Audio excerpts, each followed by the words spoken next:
hey, we could really use your help, give up $4 million. Why should Anthony Davis pay a tax, basically, because the Lakers front office can't get it together? As a matter of fact, you could even say, well, AD wanted to be there. Doesn't he want another superstar player to win a championship, right? Isn't that why he's there?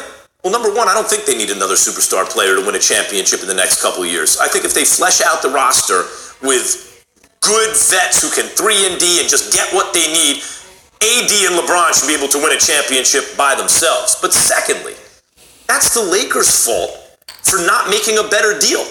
Because when the superstar makes it known throughout the league, he will only re-sign with one team.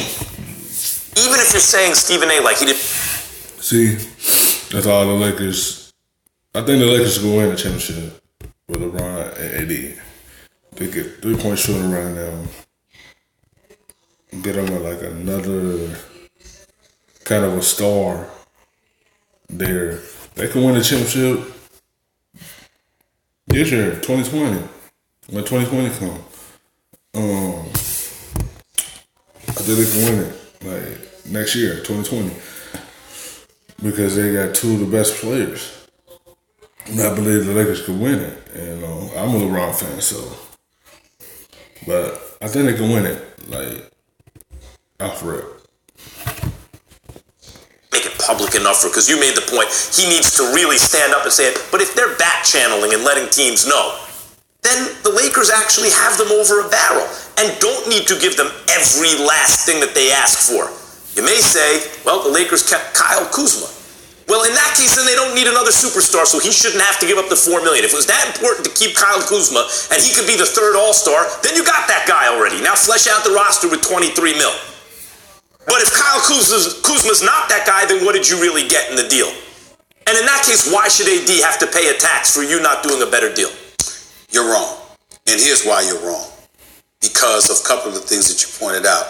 Anthony Davis made it very, very clear there was only two destinations. So basically, you compromise the Lakers' leverage, whatever leverage they could have had, because you could talk about the Lakers playing with house money because the Pelicans were the ones squeezed. But the fact of the matter is, David Griffin wasn't squeezed. At the end of the day, you've got until October to make a deal, to try to get him onto another team, make sure he doesn't show up in training camp, or September rather, make sure he doesn't show up in training camp with your team.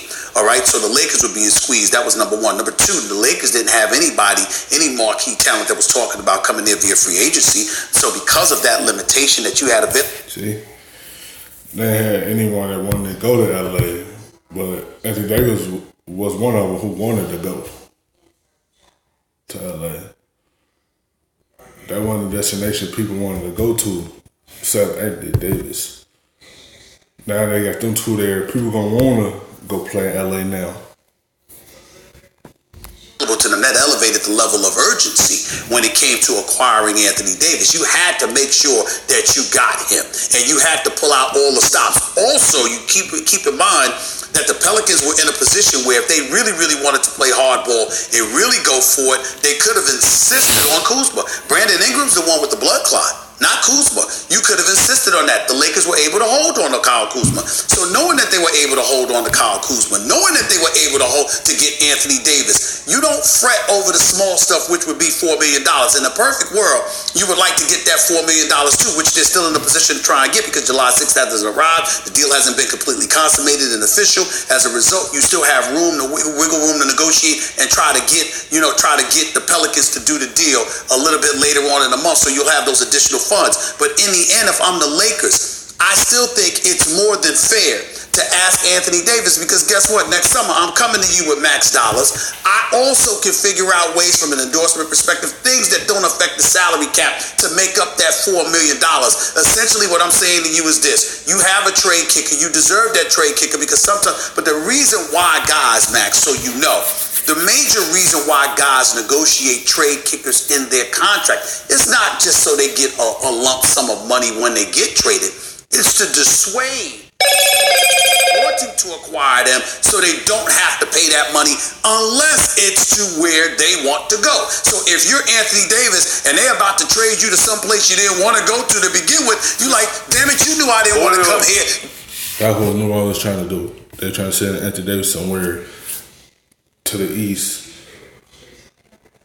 somewhere he didn't want to be, to satisfy them, to keep him from being over in the West, succeeding with the Lakers. They tried to get him somewhere else that he didn't want to go, but he eventually got what he wanted. Give me my money, but if you know I wanted to come to LA and you got me to LA, $4 million is a small But you're price to play. conflating two separate issues. On the one hand, there's a $4 million trade kicker. Yes. That's not really the money we're talking about. We're talking about the deal, the date at which the deal is consummated is the difference of almost $9 million because of other tax reasons that are too complicated to get into here. But it's like almost $9 million. So you're either going to have 23 million or like 32 million, right? Something like that. Yeah, but it's also depending on the date that they do it. But you also could ask them to forfeit that trade. Yeah. That's all I'm alluding to. No, I get it. But what I'm saying is because they didn't consummate the deal on the right date, they're saying, yo, we need your help. Can you kick in the $4 million that we owe you because we didn't get the other thing right? Yeah, but and the Kuzma thing, wait, that's one. The other thing is the Kuzma thing.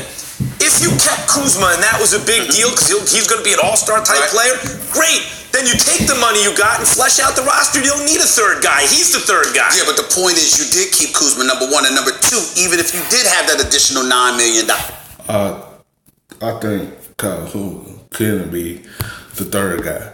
It's a good thing they kept him there. So they still got three good players. They just trying to get some more to go around them. Lakers are going to figure it out.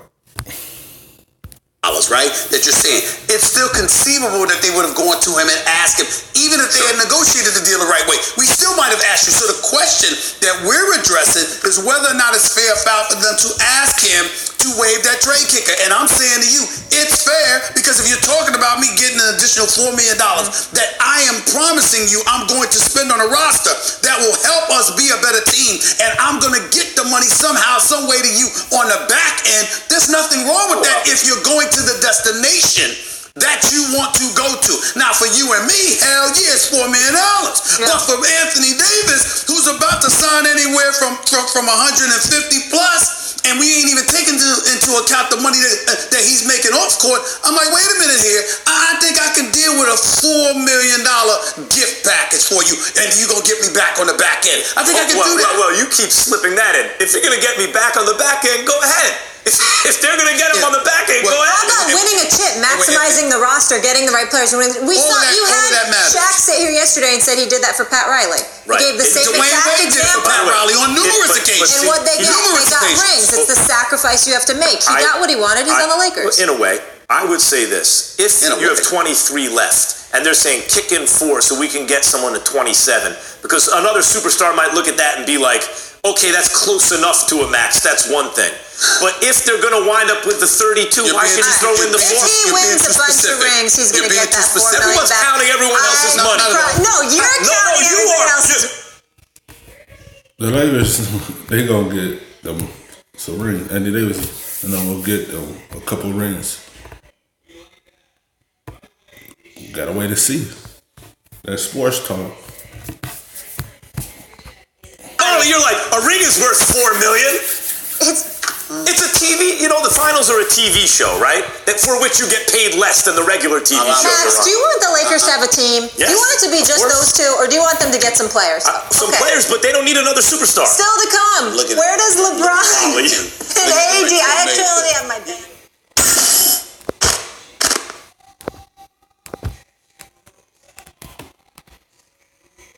Who lives here? Or in this place?